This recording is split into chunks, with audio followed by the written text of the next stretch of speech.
시청자 여러분 안녕하십니까. 일요진단 라이브가 신년을 맞아 외교 안보, 경제, 정치를 주제로 3부작 기획대담을 진행하고 있습니다. 지난주 외교 안보 분야에 이어서 오늘은 우리 경제를 1시간 동안 진단하겠습니다. 전문가들은 작년 한국 경제를 내후 외환의 해로 본다면 올해는 오리무중 속의 고군분투가 우리 경제의 키워드가 될 것이다, 이렇게 진단을 하고 있습니다. 내부적으로 선거가 있는 해이고 또 밖으로는 미중 무역 갈등의 중동 상황까지 가세하면서 세계 경제 어떻게 출렁일지 그 어느 때보다 불확실성 변수가 많은 해가 될 것 같습니다. 자, 올 한 해 기로에선 한국 경제 그 재도약의 길을 모색하는 시간 이제 시작하겠습니다.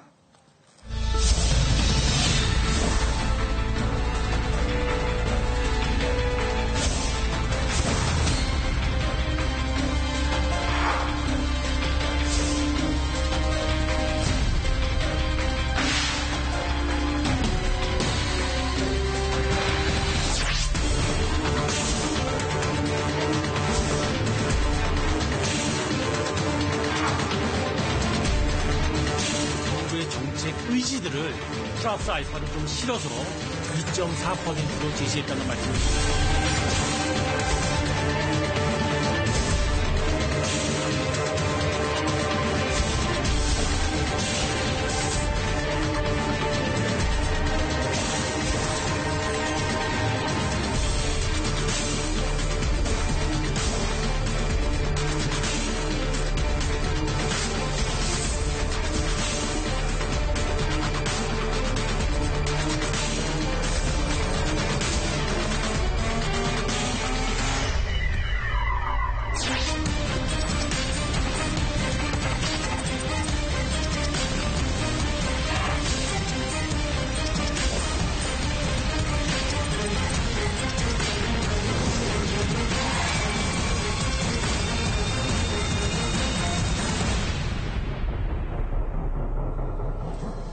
네, 먼저 오늘 함께 하실 경제 분야 전문가 두 분 소개해드리겠습니다. 자, 제 왼쪽으로 신세돈 숙명여대 경제학부 명예교수 나오셨습니다. 네, 감사합니다. 새해 복 많이 받으십시오. 네, 그리고 주진영 전 한화증권 대표이사 함께 하셨습니다. 감사합니다. 네, 안녕하세요. 자, 한국 경제 상황을 진단하고 또 뭐 방법론까지, 제도의 방법론까지 모색하려면 뭐 1시간 60분 너무 짧은 시간이긴 합니다만 오늘 이렇게 해보려고 합니다. 먼저 지난해 우리 경제 성적표 중심으로 현 경제 상황을 진단해 보고요. 그리고 정부가 올해 이제 경제를 이러이러하게 끌고 가겠다라고 내놓은 청사진이 있습니다. 그 청사진이 잘 그려졌는지, 그리고 우리 경제 미래를 위해서 어떤 고민과 노력이 추가로 필요한지 이 두 분이 생각하는 제언을 테이블 위에 올려놓고 논의를 해보고자 합니다. 자, 먼저 우리 경제 현 상황에 대한 총평을 간단하게 들어보겠습니다. 문 대통령이 지난주 신년사에서 혁신적 포용국가의 틀이 단단히 다져졌다, 이렇게 평가를 했는데 이 부분에 이제 동의하시는지도 좀 포함해서 두 분이 정리를 좀 해주셨으면 좋겠습니다. 먼저 신세돈 교수님부터 들어볼까요? 네. 네. 그 작년 성장률이 이제 이번 달 말 되면 아마 속보치가 나올 텐데 아마 2.0이 조금 어려울 거라고 지금 보고 있지만 2.0이라고 봤을 때 민간 부분에서 성장을 일으킨 게 0.5, 4분의 1, 정부가 1.5, 4분의 3이에요. 그러니까 민간 부분이 0.5% 성장을 만들어낸 것은 제가 자료를 보니까 지난 50년 동안 네 번째로 낮은 거예요. 그 세 번이 언젠가 봤더니 서귀파동이 있었던 80년, 그 다음에 IMF가 있었던 97년, 8년, 그리고 서브프라임이 있었던 2009년. 요 세 번을 제외하고는 민간 부분에서 성장을 0.5% 만든 것이 역대 최악이다. 그런 관점에서 작년도 경제는 민간 부분이 경제가 굉장히 안 좋은 그런 상황이었다. 그리고 그 민간 중에서도 자영업자와 저소득 계층의 여러 가지 그 소득이나 이런 일자리가 어려움이 있었다. 그런 관점으로 봤을 때 한마디로 정리하면 2019년은 하이든의 놀람교향곡, 먼저 그렇게 표현하고 싶어요. 네. 원래 신 교수님이 이제 쓴소리를 많이 하시는 분이긴 합니다만 또 굉장히 또 일단 혹평으로 시작을 해 주셨는데 이따 더 강론에서 듣도록 하고요. 예, 주진영 대표님은 어떻게 보셨습니까? 대통령이 이제 신년사에서 뭐 국민들에게 희망적인 얘기를 해야 되니까 그런 얘기는 하실 수 있지만 뭐 실제로 그것이 뭐 사실에 부합하느냐 안 되느냐고 뭐 논란을 갖다 굳이 할 건 아니라고 보고요. 그 교수님께서 말씀하신 것처럼 우리나라가 지금 경제 성장률이 이제 낮은 것은 뭐 사실이죠. 누가 뭐 어떻게 하겠습니까? 근데 이제 그것이 뭐 왜 그렇게 된 거냐에 대해서는 좀 사람들끼리도 얘기가 있는 것 같아요. 하나는 뭐 개별적인 국내 정책 때문에 그런 면도 있고 또 하나는 해외 경제가 이제 안 좋다 보니까 특히 우리나라처럼 그 대외 의존도가 높은 나라들이 이제 우리나라뿐이 아니라 다른 나라들도 보니까 한 0%대 경제 성장을 하는 나라들이 이제 많은 것 같아요. 근데 이게 사실 국민들은 많이 어렵지만 예. 이것이 무슨 의미인지를 갖고 많은 사람들이 논란을 하는데 제가 보기에는 길게 봤을 때 전체적으로 꾸준하게 내려가는 과정에서 그 도정에 있는 현상에 불과한 아닌가 그런 생각을 좀 합니다. 예. 자, 조금 더 구체적으로 들어가 보죠. 지금 저희가 성장률 그래프를 준비를 했습니다. 잠깐 화면에 띄워주시고요. 지금 보시면은 최근 3.2%를 정점으로 해서 2년 연속 성장률이 하락해 할 것이 확실시되고요. 작년 성장률이 2% 안팎이 될 것이다. 넘느냐 안 넘느냐 그게 뭐 디테일이 중요한 건 아닌 것 같고요. 이게 이제 세계적인 경기 하강세라든가 또 미중 무역 갈등, 뭐 일본의 무역 제재 같은 악재를 감안하면 선방한 거 아니냐 하는 시각도 있고 방금 주 대표님이 말씀하셨듯이 0%대 성장률을 하는 나라도 많은데 뭐 여전히 이 충분하지 않고 우리 잠재 성장률보다 한참 낮다 이렇게 보는 시각도 있는 것 같습니다. 이런 성장의 양적 지표 그리고 또 이게 질 좋은 성장이냐 균형 잡힌 성장이냐 이런 관점에서 이 성장률 평가를 잠깐 들어볼까요? 신 교수님. 네. 그 아까 내부 요인하고 외부 요인으로 갈라볼 수 있는데 외부 요인이라는 게 이제 수출이 부진했다는 이야기거든요. 사실 13개월 연속 수출 부진이 상당히 심각한 건데 통계를 보면요. 수입도 같이 줄었어요. 예. 수입이 준다는 것은 굉장히 성장의 플러스 요인이 되거든요. 계산적으로. 실질적으로 수출에서 수입을 뺀 순수출은 지금 성장에 전혀 기여를 하지 못하고 있어요. 제로거든요. 결국은 우리 성장률이 지금 2%대로 가라앉았는데 수출이 기여하거나 이 부분이 아니고 내수 쪽에서 문제가 있다.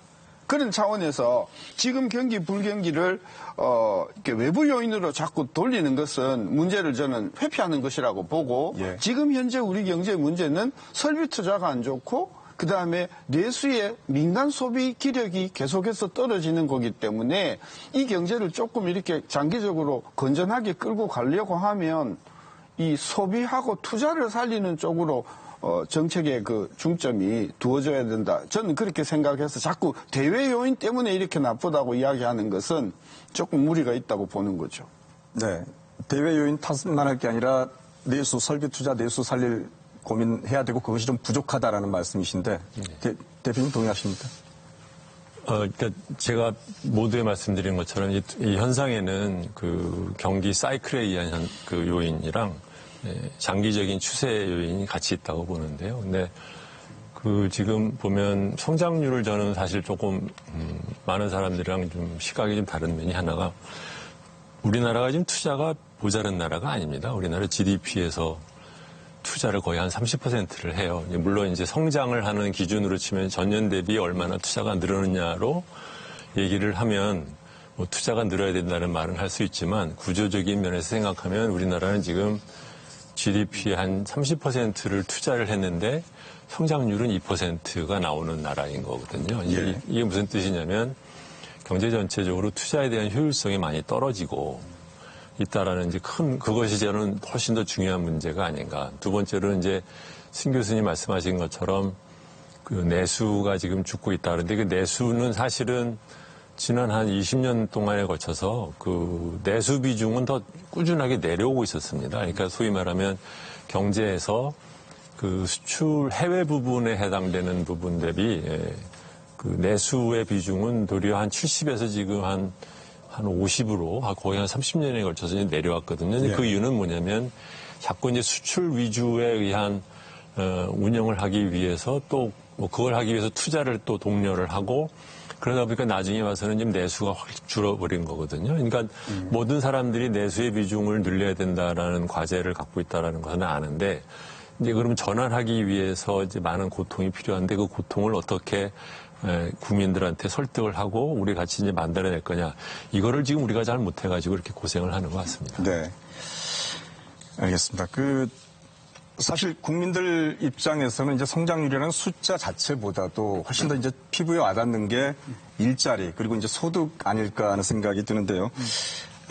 대통령 신년사에서도 이 고용과 분배 지표가 개선이 됐다는 게 강조됐습니다. 먼저 신년사 가운데 고용 관련 내용 듣고 얘기를 나눠보겠습니다. 일자리가 뚜렷한 회복세를 보이고 있습니다.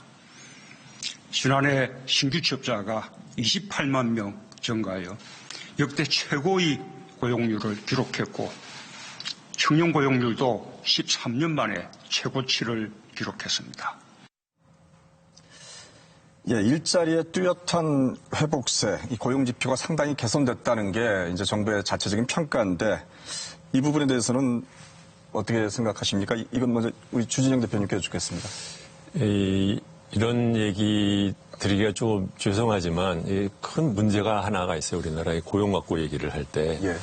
이 취업자라고 하는 개념을 이제 버릴 때가 됐습니다. 왜냐하면 취업자에는 뭐 농수산 분야도 있고 계절적인 수요도 있고 자영업자도 들어있고 뭐 아니면 심지어는 뭐 그 보수를 받지 않고 일하는 사람도 끼어 있거든요. 이게 이 문제가 많은 통계입니다. 이게 소위 말하면 예를 들어 이제 서구에서 그 뭐 고용이 늘어나냐 안 늘어나냐 얘기를 할 때는 농수산부 빼고 그다음에 공공부문 빼고 민간에서 월급을 받는 사람이 얼마나 늘어나냐라는 기준으로 페이롤이라고 합니다. 그 기준으로 항상 얘기를 하는데 우리나라는 옛날부터 이상하게 이제 취업자라는 숫자를 갖고 있었어요. 그랬는데 그걸 다 이번 정권이 이제 자기네들의 중요한 그 목표 숫자로 취업자 숫자를 드리고 나서는 모든 사람들이 지금 취업자가 작년 대비 30만 늘었냐 40만 늘었냐 갖고 얘기를 하는데 이게 사실 무의미한 얘기입니다. 왜냐하면 지금 우리나라 취업자가 거의 2,300만이 됩니다. 네, 그렇죠. 거기에 비해서 그럼 30만 늘었냐 20만 늘었냐라는 것은 그럼 간에 기별도 안 가는 얘기예요. 근데 그걸 갖다 20만 늘었으면 못한 거고 40만 늘었으면 잘했다라는 거로 이 많은 논란을 갖다 버리는 것 자체가 무의미하다고 보고 그런 면에서 취업자 수가 예를 들어 20만 대비 40만이기 때문에 좋다 이런 식으로 얘기하는 것 자체가 조금 좀 낭비라고 생각을 하고요. 첫 번째로는. 두 번째로는 고용률은 길게 보시면 지난 한 10년에 걸쳐서 꾸준하게 우리나라의 고용률은 올라가고 있었습니다. 가장 큰 이유는 여성들의 노동 참여율이 높아지면서 고용률이 높아진 거거든요. 예. 그 높아지던 그 추세가 도리어 지난 한 2년에 걸쳐서 약간 올라가던 상승세가 지금 주춤합니다. 네. 그렇다고 하면 그것이 인구 구조에 의한 것인지 아니면은 무슨 정부 정책에 의한 것인지는 저도 모르겠습니다만 그 과정에 있는 거를 갖고 뭐 정부에 말하자면 잘못 또는 뭐 실패 이런 것이 아니다 이런 식으로 말을 하는 것도 좀 저는 좀 비생산적인 논의다 이렇게 생각합니다. 네. 그렇다면 이제 제가 보충 질문 하나 좀 드려야 되겠습니다. 이제 네. 취업자 수 또는 고용률이라고 하는 게 네. 이제 문재인 정부뿐만 아니라 역대로 이용해왔던 하나의 고용의 지표인데 이걸 바꿔야 된다. 네. 예를 들면 어떻게 바꿔야 된다고 보십니까? 서구에서 하듯이 계절적인 요인이나 아니면 농산부 아니면 자영업에서 빼고 기본적으로 상용 고용직들이 얼마나 늘고 있는지 그것이 훨씬 더 중요하다고 생각을 합니다. 이른바 이제 뭐 질 좋은 일자리 이런 개념도 좀 꼭 질이 좋냐 아니냐를 떠나서요. 예. 기본적으로 저희들이 거시경제학을 하는 사람들은 고용을 말할 땐 그러니까 왜 고용을 얘기를 하냐면 GDP를 말하는 이유도 마찬가지인데요. 그러니까는 전체적인 총수요가 얼마나 늘고 있느냐를 총수요라는 게 누가 이렇게 보이는 게 아니니까 대표하는 지표로서 고용을 말하는 것이고 예. 고용은 누군가가 일거리가 있어서 일자리를 만드는 것이 얼마나 있느냐를 보는 것이기 때문에 자영업자라든가 아니면은 뭐 귀촌에서 일하시는 분들까지 숫자를 집어넣어가지고 하는 이 취업자 수는 더 이상 우리가 그런 거 갖고 얘기를 하면 안 된다고 생각합니다. 예, 알겠습니다. 그 일자리에 대해서는 이따 올해 경제정책 방향 논의할 때 또 추가적으로 얘기할 부분이 있기 때문에 일단 지난해 성과에 대한 평가로 우리 신세동 교수님 한 말씀 해주시죠. 저도 우리 주 대표님 의견에 상당히 동의를 하고 문제가 많다. 예. 그건 전제로 깔고 고쳐야 된다는 동의를 하면서 금년 통계가 한 26만 정도 작년에 비해서 취업자가 늘었어요. 예. 26만 정도 늘었는데 작년에 97만 는 거에 비해서는 상당히 많이 늘었다. 이게 이제 자랑하시는 건데 그중에서 60세 이상이 금년에 는 것을 제가 계산해 보니까 한 36만 명이 늘었어요. 지금 작년 금년하는 게 이미 해가 바뀌었기 때문에 그러니까요. 재작년 대비 작년에 늘어난 거 말씀하시는 그렇죠. 거죠. 죄송합니다. 그래서 2019년도에 60세 이상이 36만이 늘었더란 말이에요. 예. 그래서 그 36만 명을 빼고 60세 이하가 얼마 늘었는가 봤더니 한 10만 줄었어요. 작년에. 예. 근데 그 10만 줄었는데 30대, 40대를 보니까 20만이 줄었어요. 그러니까 겉으로는 취업자가 상당히 많이 한 30만 가까이 늘었지만 전부 다 60세 이상에서 많이 는 것이고 60세 이하 특히 30대 40대는 굉장히 많이 줄었다는 게 첫 번째고 두 번째는 근로시간이 지금 계속해서 줄고 있어요. 네. 지난 2년 동안 2시간이 줄었어요. 이걸 제가 계산해 보니까 2시간 곱하기 52주 곱하기 12개월 곱하기 시간당 10,000원 하니까 이게 한 20조 가까운 돈들이 소득이 날아갔더라는 것이죠. 그게 하나 있고 마지막으로 17시간 미만으로 일하는 분들의 숫자가 지난 문재인 정부 들어와서 제가 다 계산해 보니까 한 50만 가까이 늘었어요. 그러니까 지금 근로시간도 줄고 그다음에 17시간 이하 일하는 분들의 숫자가 많이 늘고 그다음에 60세 이상이 늘고 이것이 지난 문재인 정부의 일자리 성과라고 봤을 때 결코 이게 성공했다고 볼 수 없다. 문제가 상당히 있다는 것을 정부 당국이 아마 알고 있을 거라고 생각해요. 네. 알겠습니다. 사실 뭐 지금 이 자리에서 이제 두 분 다 좀 쓴소리를 하시는 입장인데 정부 당국자가 뭐 거기에 대해서 반론을 지금 제기할 분이 나와 있질 않아서 필요할 경우에 제가 이제 반론을 좀 덧붙이는 형태로 하겠습니다만은 일단 지난해 일자리 이 성적에 대해서는 정부가 얘기하는 만큼 그렇게 자신 있게 의미 있게 평가할 수준이 아니다라고 하는 충평으로 이해를 하겠습니다. 자, 이제 소득과 분배 문제로 좀 가보겠습니다. 자, 분배지표, 3대 분배지표 제가 그래픽 화면 준비했습니다. 문 대통령 올해 신년사에서도 이 분배지표 얘기를 했습니다. 진위계수, 5분위 배율, 상대적 빈곤율 등 3대 분배지표가 모두 개선됐다. 그리고 소득 면에서도 모든 계층의 가계소득이 증가했고 특히 1분위에서도 가계소득이 증가했다라고 하면서 이제 소득과 분배의 어떤 개선을 강조를 했는데 자, 이 부분에 대해서는 어떤 의견 갖고 계십니까? 신세동 교수님. 네, 제가 지난 10년 동안 진위계수, 그다음에 5분위 배율, 그다음에 상대 빈곤율 이 세 지표가 동시에 떨어진 개선된 해를 보니까 2012년, 2014년, 2015년, 2017년, 2018년 5번이나 있어요. 7년 동안 5번. 네. 예. 그래서 작년에 이 세 지표가 다 개선된 게 문재인 정부 때만 있었던 현상이 아니다. 제가 꼭 지적하고 싶고요. 두 번째는 이 5번 기간이 전부 개선됐는데 공통사항이 하나 있어요. 전부 성장률이 작년에 비해서 떨어진 해예요. 결국은 뭐냐? 경제 성장률이 떨어지면 경기가 나빠지면 이 세 지표가 모두 개선되는 지난 10년 동안의 추세가 있다는 거죠. 그러니까 뭐 하향 평준화다. 그렇죠. 예. 이거를 사실은 논란이 있지만 저명한 그 경제학자 쿠즈네츠 하는 사람이 이 쿠즈네츠 가설이라고 했거든요. 경기가 좋아지면 이 분배가 나빠지고 경기가 나빠지면 분배가 좋아진다 하는 그 유명한 가설이 있습니다. 따라서 그런 관점에서 봤을 때는 2018년도 세 지표가 모두 개선되었다는 것이 문재인 정부의 정책 때문이 아니라 경기가 꺾이면서 나타나는 현상일 가능성이 있다. 이제 그걸 지적하는 거죠. 예. 주 대표님, 이 분배지표 개선을 우리 신세동 교수님 말씀하신 그런 측면으로만 경기가 나빠져서 상대적 격차가 줄었다 이렇게 보는 견해에 대해서는 어떻게 보십니까?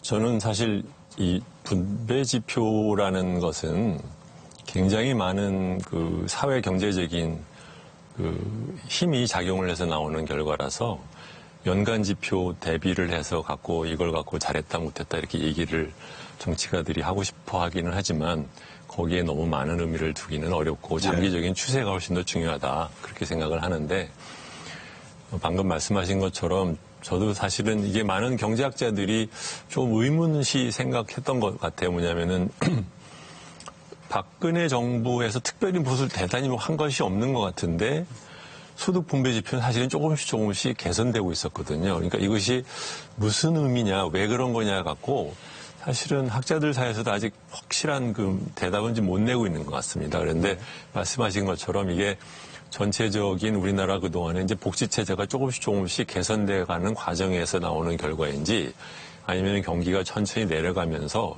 정부의 비중이 또는 이제 이전 소득의 비중이 높아지면서 생기는 것인지 이것들이 이제 여러 가지가 있을 텐데 적어도 전체적으로는 지금 꾸준하게 조금씩이나마 소득 분배 지표는 좋아지고 있었고 문재인 정권 하에서도 그것은 유지가 되고 있는데 그것을 갖고 특정한 정부의 특정한 연도의 경제정책의 공과로 얘기를 하는 것은 그것은 좀 부당하다 이렇게 생각합니다. 예, 알겠습니다. 두 분이 사실 이제 소득 부분과 분배 면에서 그리고 이제 뭐 재정 역할에 대해서 아마 두 분이 더 하실 말씀이 있는 걸로 아는데 이따가 저희가 그 부분을 말씀하실 기회를 따로 드리도록 하겠습니다. 자, 어쨌든 작년 경제 성적표에 대한 평가가 뭐 그렇게 호의적이지는 않은 것 같고요. 이 말씀하신 이제 여러 어려움들이 우리 경제에 가중되고 있는데 이 경제를 바라보는 여론에도 국민의 여론에도 그게 그대로 반영이 되는 것 같습니다. 저 이뤄진 날의 라이브 여론조사 결과 올해 우리 경제 상황이 지난해보다 더 나빠질 것으로 보는 여론이 좋아질 거라고 보는 여론보다 더 많았습니다. 자세한 조사 결과를 보시겠습니다.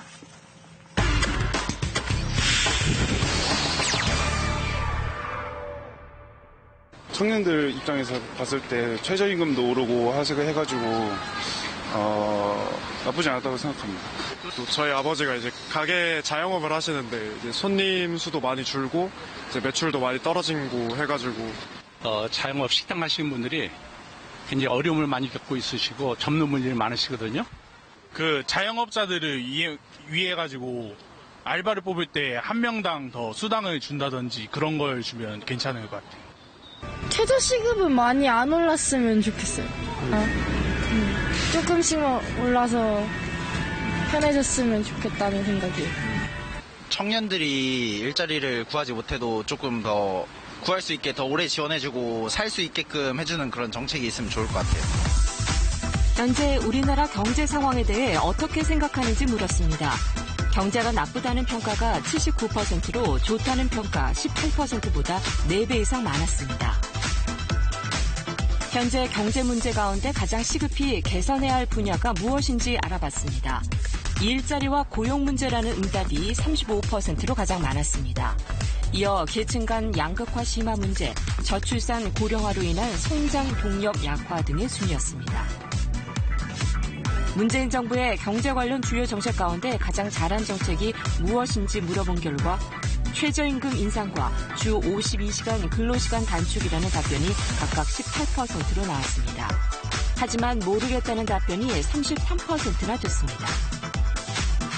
현 정부의 경제 관련 주요 정책 가운데 가장 못한 정책을 물어본 결과 부동산 정책이라는 응답이 28%로 가장 많았습니다. 이어 일자리 및 고용 정책 20%, 최저임금 인상 정책 15% 등의 순이었습니다. 올해 우리나라의 경제 전망을 묻는 질문에는 작년과 비슷할 것이라는 답변이 39%로 조사됐습니다. 작년보다 나빠질 것이라는 답변은 38%, 반면 작년보다 좋아질 것이라는 답변은 19%에 그쳤습니다.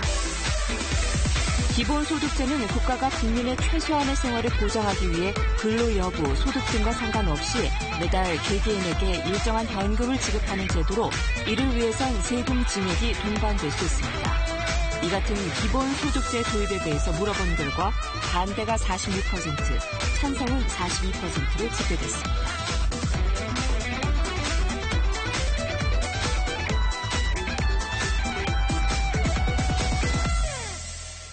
네, 네, 경제는 심리다 이렇게 얘기들을 많이 하는데 올해 우리 국민들이 이 경제를 작년보다 더 부정적으로 보고 있어서 사실 좀 더 지갑을 닫지 않을까 일단 걱정이 앞섭니다만 지금부터는 어떻게 해야 우리 경제가 활로를 찾고 또 성장과 분배 두 마리의 토끼를 한꺼번에 잡을 수 있을지 머리를 맞대보도록 하겠습니다.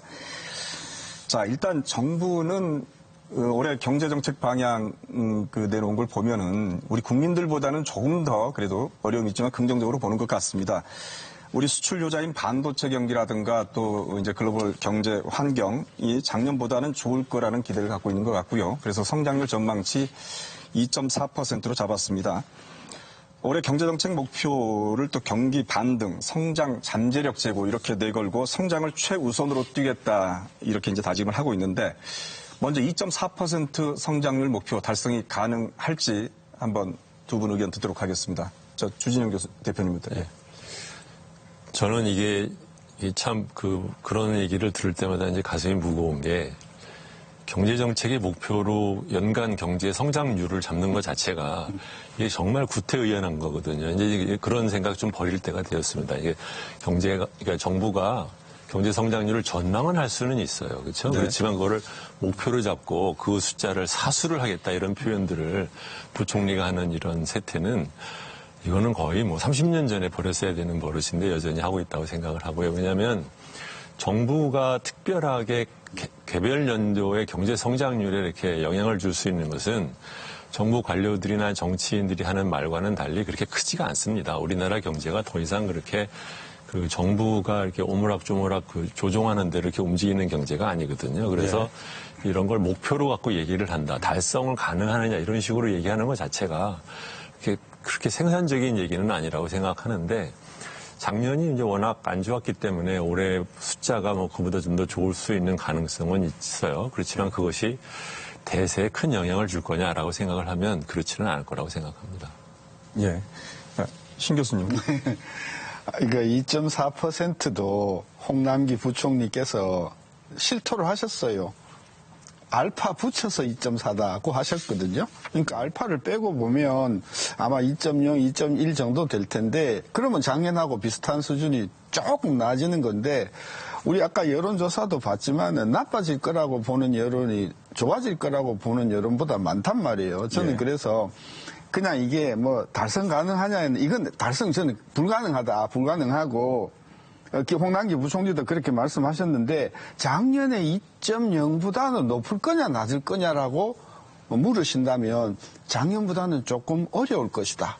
저는 더 낮아질 가능성이 있다고 보시는 거예요? 그래서 2%가 나오기 조금 어려운 부분이 많다. 저는 그래 봐서 2.4% 달성 가능성은 조금 힘들다고 봅니다. 정부가 아무리 재정을 동원해서 경기 부양을 하려고 한다고 하더라도 여러 가지 여건을 봤을 때 작년보다 조금 어렵지 않겠는가 저는 그렇게 보고 있습니다. 예. 지금 여기서 제가 다시 한번 강조드리고 싶은 게 지금 우리나라는요 GDP의 30%를 투자에 쓰는 나라입니다. 미국은 18%밖에 안 써요. 예. 일본은 지금 25% 씁니다. 보통 OECD 국가는 한 20% 씁니다. 근데 우리나라는 지금 GDP의 30%를 투자에다 쓰고 있는데 지금 경제 성장률이 2%냐 2.4%냐 갖고 얘기를 하면 그럼 2.4% 달성하면 퍽이나 행복하냐라고 저는 도리어 물어볼 것 같아요. 예. 그러니까 아까 이제 앞서서 말씀해 주신 투자의 효율성하고도 연결이 되는 경제 체제 전체적인 활력이 떨어지고 있다는 징표인 것이죠. 네.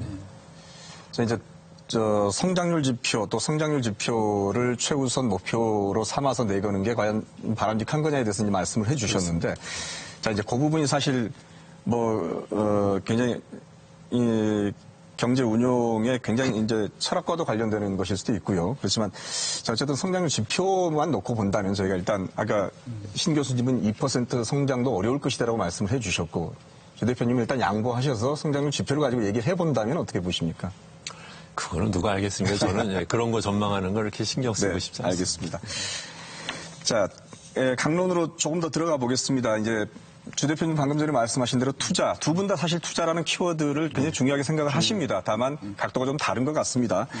이제 가장 눈에 띄는 게 올해 정부가 지금 강조하는 게 투자를 통한 성장이거든요. 아까 주 대표님이 이 투자를 통한 성장이 이미 30% 지금 GDP 30% 하고 있는데 라고 이제 비판적으로 보시는데 어쨌든 정부는 올해 100조 원 규모의 투자를 이끌어내겠다. 공공 부문에서 60조 그리고 이제 민간 부문 합쳐서 특히 이제 민간 부문의 25조를 어떻게 끌어낼 거냐 하는 게 이 성패를 좀 좌우하는 관건일 것 같습니다만은 일단 이게 뭐 가능하다고 보시는지 또 바람직하다고 보시는지 아마 주 대표님 입장에서는 바람직하다고 보시는 영역일 것 같고 신 교수님 입장에서는 가능하다고 보시는 영역일 것 같다는 생각이 드는데 좀 다른 게 아까 그 이제 100조라고 하셨는데 그 내용을 들여다 보니까 공공부문 60조더라고요.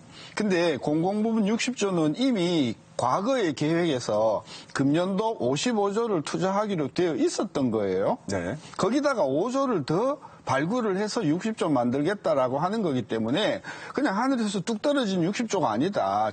이미 기존이 되어 있어서 계획대로 추진되는 금액이 55조나 됐었기 때문에 네. 플러스 5조 정도밖에 안 되는 거라서 이거 대단히 뭐 획기적인 투자 촉진 정책이 아니라는 거고 네. 그다음에 민간 민자 쪽에서 한 40조 가까이 되는데 이것도 추가로 발굴을 해서 30조를 더 발굴을 해서 하겠다는 거기 때문에 이 부분도 사실은 또 뚜껑을 열어봐야 하는 것이고 지금과 같은 그런 분위기에서 여러 가지 규제라든지 여러 가지 불확실성이라든지 이런 거를 감안하면 민간 부분에서 어떤 획기적인 변화나 유인책이 없으면 금년에 그렇게 적극적으로 투자에 나설 것인가 이 부분을 우리는 퀘스천 마크를 가지고 있기 때문에 금년에도 저는 투자 부진은 좀 계속될 거라고 저는 보고 있는 거죠.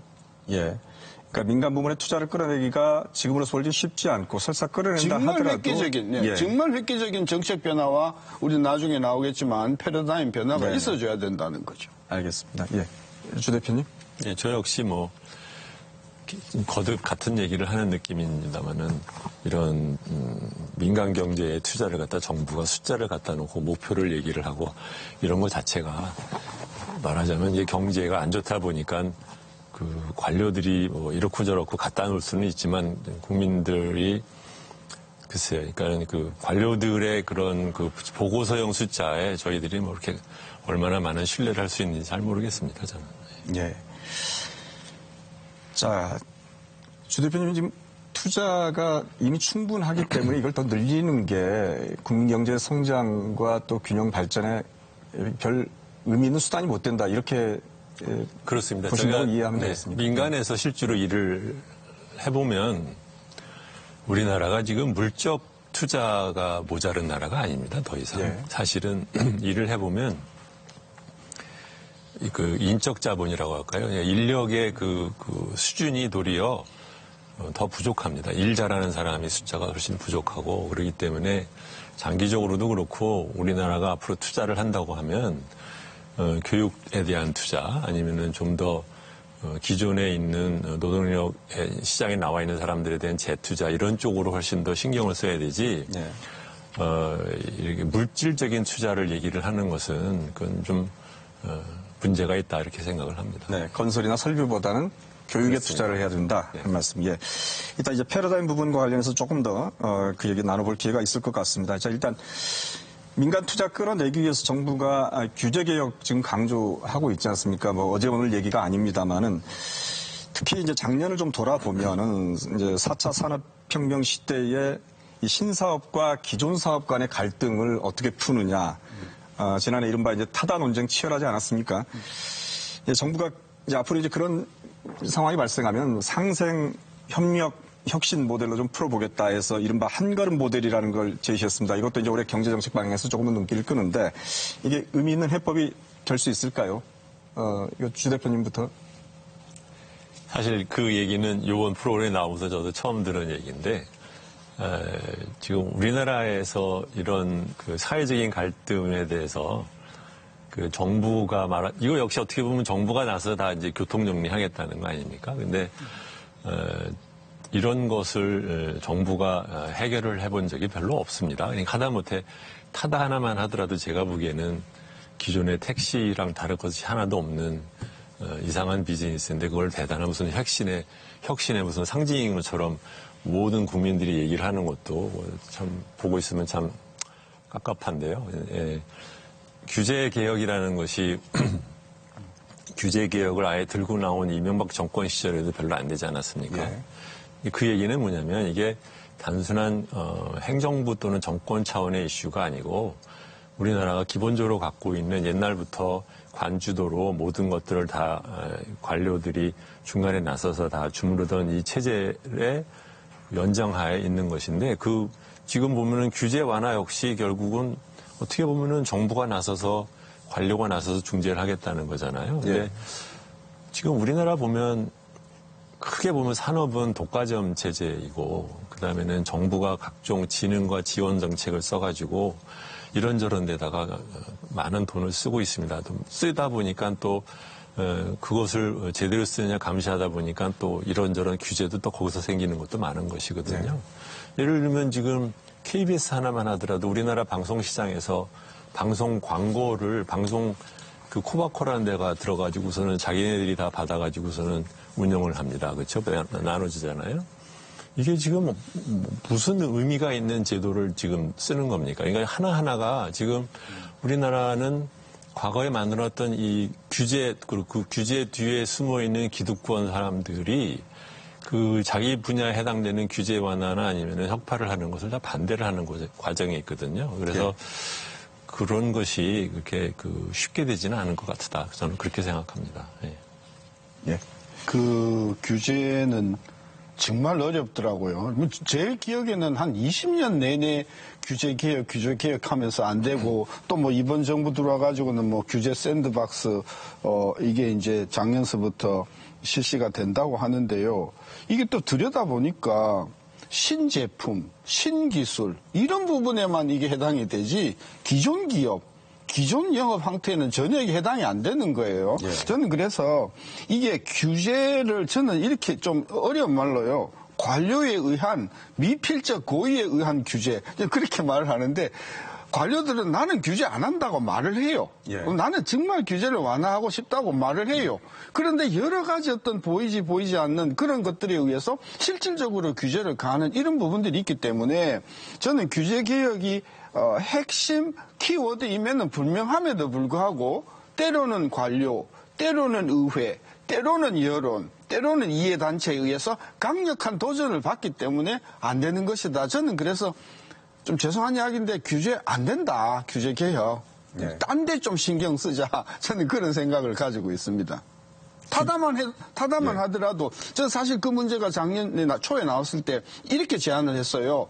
타다를 도입하는 사람하고 그 택시 업체들하고 같이 합작을 해서 이익을 같이 나누는 쪽으로 갔으면 훨씬 더 깨끗하게 가지 않았을까 싶었는데 이게 신기술이다가 하고 막 독점을 해버리니까 기존 택시 업체가 반발을 했다. 저는 그래서 이익 관계를 나누어서 가지는 그런 어떤 타협이 됐으면 이런 문제가 안 생길 거라고 보는 거죠. 이제 그 말씀하신 타다 사례 이제 이익을 신사업이 만들어내는 이익을 좀 나눠 가지는 그 신사업을 추진할 때 그 현업이나 또는 이해 당사자들이 참여할 수 있는 지분을 허락하자는 거죠. 네네.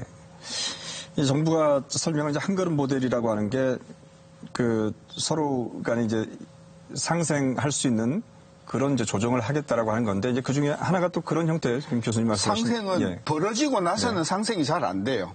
처음 출발할 때서부터 그 사업을 계획할 때서부터 참여를 시켜서 지분을 허락하는 것이죠. 그래서 같이 추진하도록 하는 방법이죠. 초기 단계에서부터.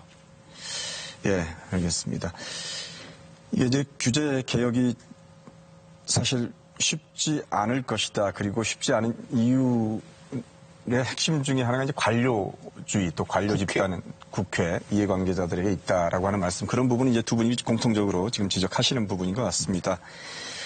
이제 지금 우리 이제 주 대표님께서는 이제 투자에 대해서 조금 더 설비나 건설 투자보다는 교육 투자가 된다는 말씀하시는데 지금 이제 전체 지금 정부의 경제 정책 방향과 관련해서 저희가 얘기를 조금 풀어나가고 있습니다. 기업들의 요구를 보면은 어쨌든 기업이 일자리를 만들어내고 조금 하려면은 이 규제 개혁도 필요하고 방금 말씀해 주신 그다음에 해고를 또 좀 쉽게 한다든가 하는 이른바 노동 유연성의 문제를 계속 제기를 합니다. 그런데 이제 노동계에서는 뭐 탄력 근로제 확대라든가 52시간 근로시간 단축을 조금 속도를 늦추는 것에 대해서도 지금 완강하게 반대를 하고 있지 않습니까? 이 부분은 특히 이제 중소기업들이 좀 어려움을 호소하는 부분인데 어떻게 해법을 찾을 수 있을까요? 정말 어려운 문제더라고요. 최저임금을 우리가 지난 한 2년 동안 굉장히 많이 올려보니까 굉장히 부작용이 생기고 52시간제까지 도입하고 그 외로도 지금 노동시장의 개혁을 위한 조치들이 이 정부 들어와가지고 굉장히 많이 나왔는데 굉장히 많은 어떤 그런 반론 또는 반대에 봉착하지 않았어요. 저는 그래서 이 문제가 참 어렵구나. 그리고 노동시장 개혁 또는 유연성 확보는 이미 뭐 박근혜 정부나 그전 정부에서도 계속 주장해왔던 이야기이기 때문에 이 문제는 계속 추진해 갈 사항이기는 하나 쉽게 해결되지 않는 문제다. 즉 장기 사업으로 두고 그 이야기 좀 그만하고 급한 문제부터 좀 풀어나가자. 전 그런 입장입니다. 규제 개혁도 마찬가지로 잘 안 된다. 안 되는 걸 하려고 하지 말고 지금 당장 급한 걸 해야 된다. 그러면 당장 급한 게 뭐냐. 전 주 대표님하고 아주 전적으로 동의하는 게 교육 투자. 기술 투자, 즉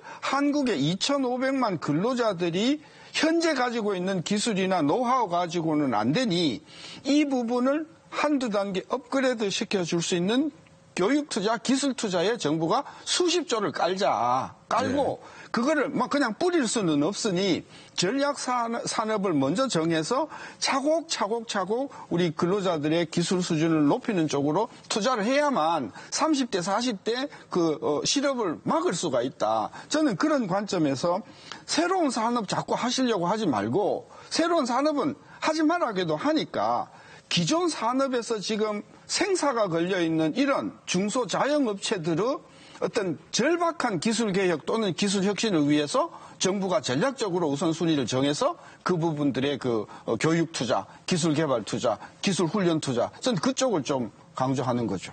예. 자, 노동 유연성 관련해서 우리 주 대표님은 어떤 생각 갖고 계십니까?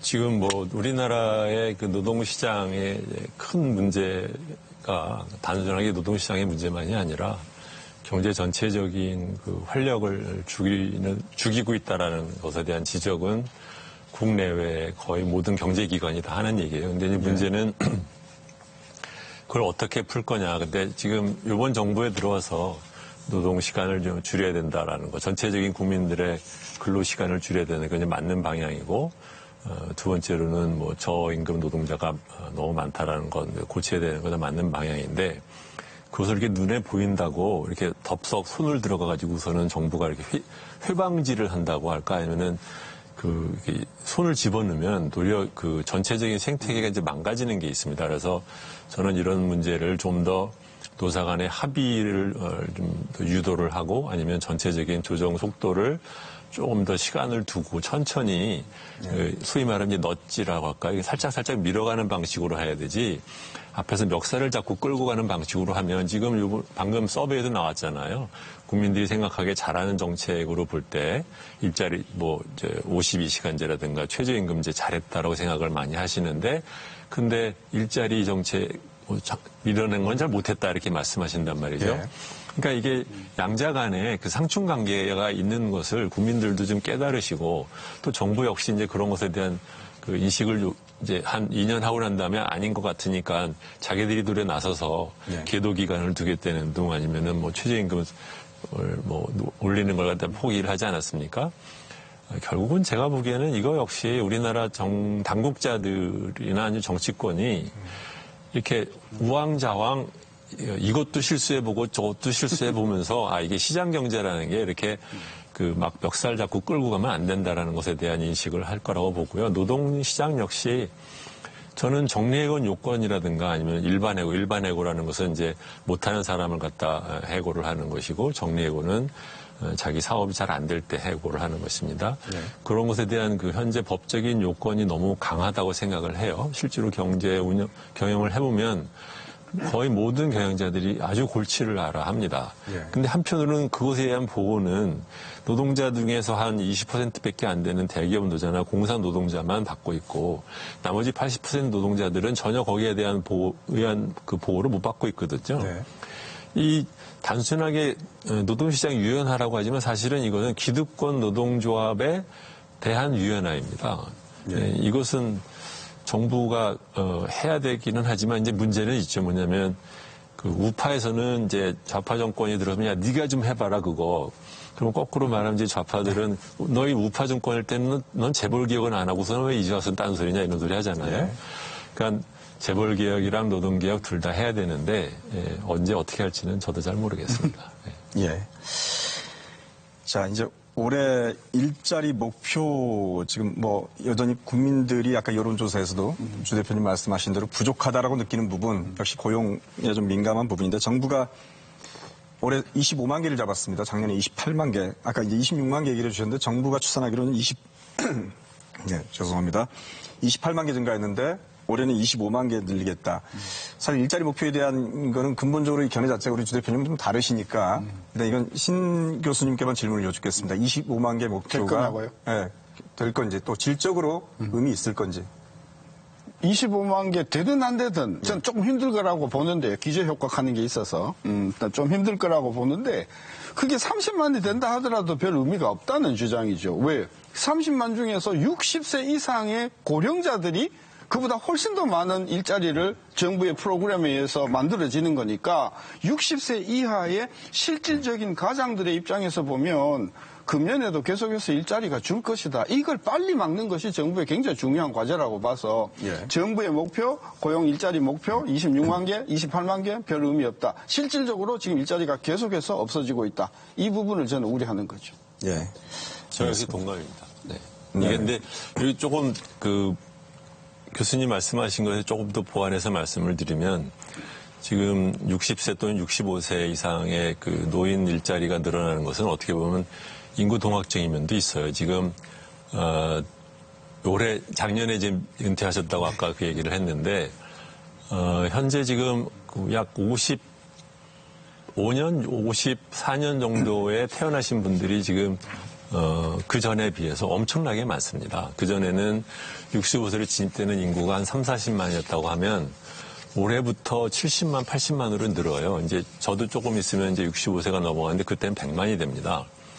기본적으로 노인 인구가 많아지기 때문에 노인 일자리가 늘어나는 면이 있고 두 번째로는 이분들한테 지금 우리나라가 복지제도가 제대로 안 돼 있어서 국민연금 못 받는 분이 거의 반이 되거든요. 그러니까 이분들을 위해서 저는 사실 그거 생각하면 뭐 걱정이 너무 큰데 누군가는 뭔가는 해야 됩니다. 그래서 정부에 의한 인위적인 일자리 창출이다 하더라도 노인 일자리가 느는 것에는 양면적인 면이 있다. 근데 말씀하신 대로 지금 소위면은 활동을 할 수 있는 뭐 20대에서 60대 전까지의 이 사람들에 대한 일자리가 어떻게 될 거냐. 이거는 이게 뭐 정부가 이렇게 뭐 할 수 있는 일인지 저는 사실 잘 모르겠습니다.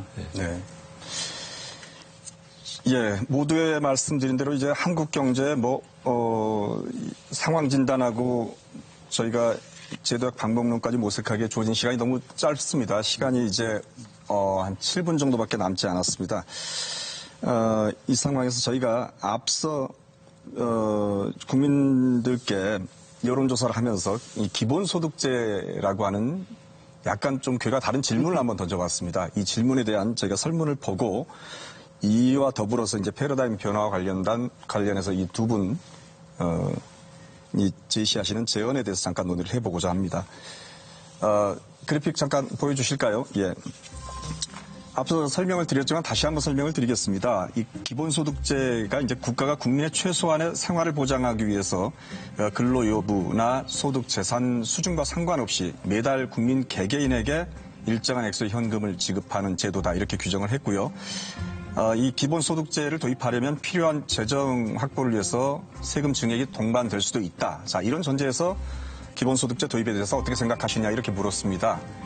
보시다시피 매우 찬성과 찬성을 포함해서 약 42% 그리고 반대와 매우 반대를 포함해서 46%의 답변을 해주셨습니다. 사실 저희가 일반적으로 예상하기보다는 기본소득제라는 개념이 아직까지 많이 이해도가 높지 않은 상황에서 찬반이 상당히 팽팽하게 좀 나왔다 이렇게 생각을 하는데요. 이제 4차 산업혁명 시대에 뭐 정부가 일자리 늘리기 위한 노력도 해야 되겠습니다만 근본적으로 AI가 일자리를 대체하고 소득이 없는 어떤 노년계층이 증가하는 근로소득이 없을 수밖에 없는 노년계층이 증가하는 상황에서 어쨌든 사회 안전망, 청년은 돈이 없어서 쓸 돈이 없어서 못 쓰고 노인도 장수 리스크 때문에 못 쓰고 중장년은 실직하면 어떨까 또 오래 살면 어떨까 해서 쌓아두느라고 못 쓰고 이렇게 하다 보니까 내수 신작을 위해서도 또 생활의 삶의 안정을 위해서도 기본소득이라는 개념에 대해서 우리가 좀 더 전향적으로 논의해 볼 때가 되지 않았느냐. 이게 이제 저희가 이 설문에 기본소득제를 넣은 이유입니다만은 여기에 대해서 일단 두 분의 의견을 듣고 또 제안을 듣도록 하겠습니다. 예. 기본소득제의 그 기본이라는 말 뜻은 뭐냐면 대한민국 국적을 가지고 있으면 또는 대한민국에 거주하는 영주권자면 무차별적으로 동일한 금액을 드린다 이런 프로그램이거든요. 예. 그러면 물론 뭐 2살짜리는 줄 수가 없을 테니까 일정 연령 이상은 준다는 이야기인데 그 인구가 3천만이라고 잡고 한 달에 20만 원 준다고 하면 한 달에 6조 들어가고요. 네. 1년이면 한 70조 정도 들어갑니다. 지금 일자리 그 예산이 뭐 한 2조, 3조 이런 상황에서 1년에 70조? 저는 감당 못 한다. 저는 그래서 무차별적으로 모든 대한민국 거주자 또는 국적을 가진 분들한테 준다는 정책에 대해서는 저는 생각을 좀 부정적으로 하고요. 예. 그리고 아까 저 여론조사도 당신은 돈을 낼 생각이 있으십니까? 라고 물어보면 저는 상당히 반대 여론이 많이 나왔죠. 지금 찬성하는 분은 세금 안 내는 분이고요. 예. 반대하는 분은 세금 내는 분이라고 보거든요. 대체로 우리가 보면. 저는 그래서 일단은 무차별적으로 모든 국민한테 주는 것은 조금 현장으로는 어렵고 단 이거는 전 찬성합니다. 기본소득을 도입할 것이냐 말 것이냐에 대한 대통령 직속 위원회를 만들어서 한번 토론해보자. 그 토론의 그 어떤 장을 여는 것은 뭐 할 수 있는 것이라고 봅니다. 예. 그 조금 더 이해를 돕자면 이제 기본소득제 주장 가운데는 현재 지불되는 이제 기초연금이라든가 이런 선택적 복지에 이미 지출되는 금액들이 있기 때문에 그것을 주면서 기본소득을 가자는 건 그러면 아니고. 반대 엄청나게 네네. 또 나옵니다. 네. 왜 그건 뒤도 논의가 어쨌든 이제 거기까지도 포함하는 그런 논의도 있다는 말씀을 좀 드리는 것이고요. 예, 주 대표님. 저는 그 기본소득에 관한 얘기는 호사가들이 그 말하자면 이제 서양 얘기 먼저 갔다 와서 이제 수년은 자기 잘난 척하는 데 쓰는 얘기 아닌가 싶을 때가 많은데요. 왜냐하면 우리나라 현실을 보시면은요. 우리나라가 지금 현금 지급에 의한 그 이전 소득이 GDP 대비 에 비해서 한 5.5%밖에 안 되는 나라입니다. 이게 네. 서구의 국가는 거의 15% 되는 나라들도 많고 평균적으로 보면 한 12%, 11% 됩니다. 무슨 말이냐면요. 기본소득 제도를 운운하는 서구 국가들은 이미 현금 지급에 의한 이전 소득이 GDP에 비해서 10%가 넘은 나라에서 나오는 얘기를 겨우 5%밖에 안 주는 나라가 갑자기 그 얘기를 한다고 하는 것은 이 전체적인 앞뒤를 좀 생각 안 하고 하는 얘기가 아니냐 이제 그런 생각을 합니다. 예. 그 말씀은 이전 소득을 더 지금 일단 늘려야 된다 우리 재정에서. 네. 예. 그러니까 기본소득 제도라 서구에서 나온 이유는 기존에 있는 그렇게 GDP의 10%가 넘는 현금 이전을 함에도 불구하고 생기는 빈곤 문제를 해결하기 위해서 얘기 나오는 것인데 한국은 지금 시작도 안 한 나라에 해당되는 나라가 갑자기 서구에서는 아직 하지도 않은 제도를 갖고 논란을 벌이는 게 과연 적절한지는 잘 모르겠습니다. 알겠습니다. 그 연장선상에서 이제 저희가 새로운 기본소득이라는 게 예를 들면 두 분 다 약간 뭐 다른 맥락에서 현재 좀 시기상조다 또 훨씬 더 깊은 논의가 필요하다라는 이제 그런 말씀을 해주셨는데 어쨌든 이제 큰 틀에서의 우리 패러다임의 변화를 위한 여러 가지 좀 더 전향적인 논의가 필요하다라고 생각되시는 부분이 있다면 두 분이 키워드를 좀 던져주시겠습니까? 제가 지난 2달 동안 타이어 그 사고가 한 서너 번 있었어요. 바람이 빠지거나 펑크가 나거나 했다. 정말 좋아지. 전화 한 통 하니까 10분 내로 와서 떼어주더라고요. 예. 그래서 비상시에 펑크난 타이어를 떼어주는 차원의 어떤 그런 지원 제도. 예. 꼭 필요한 사람들, 급히 필요한 사람들한테 지원해주는 제도는 저는 필요하지만 멀쩡한데 차도 잘 가고 있고 아무 문제도 없는데 스페어 타이어를 끼워드린다? 저는 그걸 반대한다. 그런 차원에서 아직은 재정적으로 너무 부담이 크기 때문에 차근차근 상황을 봐가면서 깊은 논의를 통해서 세제상의 바탕을 깔고 저는 실시해야 된다. 그런 차원에서는 저는 중장기적으로는 도입해 볼 만한 제도라고 보는 것이죠. 논의를 시작하자는 거죠. 예. 도입하기에는 아마 어려울 거다. 네네. 제가 드린 질문은 네. 기본소득제 아니라 지금 우리 패러다임의 변화에서 가장 중요하다고 생각하시는 제언, 키워드를 하나 말씀해 달라고. 저는 한마디로 좀 민간 부분 자율 좀 하게 해줘라. 예. 예, 교수들 학교에서 좀 자율적으로 뭔가 좀 할 수 있도록 해줘라. 기업 내에서 자율적으로 뭐 좀 너무 옥죄는 것이 많다. 이제 대한민국의 정말 경제 패러다임은 간섭에서 자율로 바꿔줘라. 제가 강력하게 당부하고 싶습니다. 예. 주 대표님. 시간이 이제 짧아서 다 얘기는 못했습니다만 이제 초반에 우리가 그럼 우리나라가 왜 이렇게 이런저런 노력을 함에도 불구하고 경제 성장률이 안 좋을까 얘기를 하는데 한편으로는 경제 정책에 의한 부분이 뭐 효과가 없었다는 말도 주로 우리가 쓴 것 같아요. 그렇지만 사실은 큰 걸 우리가 빼먹었습니다. 뭐냐면 저는 그렇게 생각합니다. 내수가 침체하는 현재 당장 내수가 침체하는 가장 큰 이유는 가계부채가 지나치게 많고 부동산 값이 너무 큰 것이 그 내수 수요에 굉장히 나쁜 영향을 준다고 생각을 해요. 두 번째로는 지금 우리나라의 그 출산율이 지금 1% 아래로 이제 거의 뭐 다른 나라에서는 볼 수 없는 0.8%, 9% 얘기를 하지 않습니까? 예. 부동산 문제와 출산율 문제는 어떻게 보면 우리나라 경제가 얼마나 병들었느냐를 가장 잘 보여주는 증상이라고 생각을 해요. 근데 정부는 계속해서 지금 요새 와서 유행하는 말이 있습니다. 뭐 핀셋 조치, 뭐 핀셋 정책.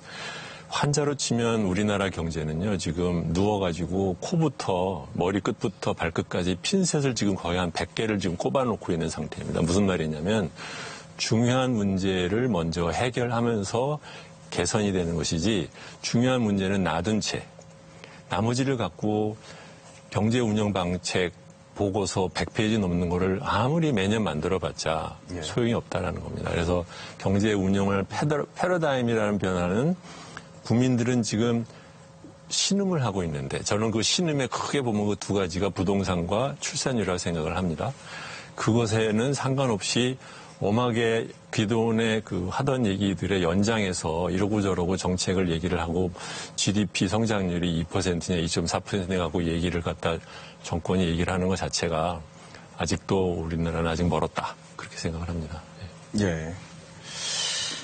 예, 오늘 두 분이 사실 이 생각이 결이 좀 다르기 때문에 오히려 여러 얘기를 다각적인 방면에서 나올 수 있었던 좋은 기회였던 것 같습니다. 제 이제 토론을 마치면서 머릿속에 가장 남는 두 분이 합의된 하나의 키워드를 꼽는다면 저는 교육 투자, 기술 투자를 강화해라. 어떤 건설이나 설비를 늘리는데 정부가 그런 좌표를 가지고 제시하고 달려가기보다는 훨씬 더 근본적인 경쟁력, 인적 자원을 키우는데 더 많은 투자를 해달라 하는 게 지금 제 가슴에 가장 남습니다. 뭐 동의하시죠? 두 분? 예. 자, 마무리하겠습니다. 우리 경제가 먹거리를 더 키우고 또 국민 모두의 삶이 고르게 나아지는 사회를 꿈꾸면서 한국 경제 재도약의 길을 모색해본 이루어진단 라이브의 신년기획 여기서 마치겠습니다. 다음 주에는 신년기획 마지막 편으로 정치 분야를 주제로 한 토론이 이어지겠습니다. 자, 지금까지 시청해주신 여러분 고맙습니다.